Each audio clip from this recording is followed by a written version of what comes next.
বন্ধুরা, আমি বর্ণালী। আমার চ্যানেলে আপনাদের সবাইকে স্বাগত। আজকে আমি আপনাদের দেখাচ্ছি পার্ট 1 ডিএলএডের চাইল্ড স্টাডিজের খাতাটা কিভাবে বানিয়েছি।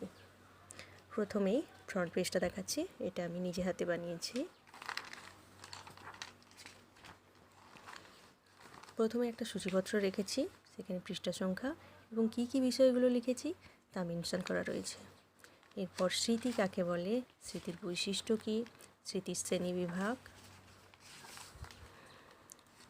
স্মৃতির পর্যায়গুলো কী কী সেই সম্পর্কে লেখা রয়েছে।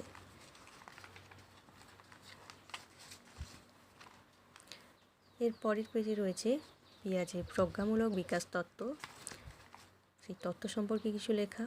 তারপর রয়েছে তার বিকাশের স্তরগুলো, আর প্রত্যেকটা স্তরের আলাদা করে বৈশিষ্ট্যগুলো।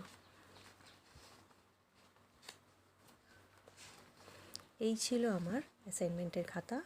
ভালো লাগলে অবশ্যই লাইক, কমেন্ট, শেয়ার করবেন। নমস্কার।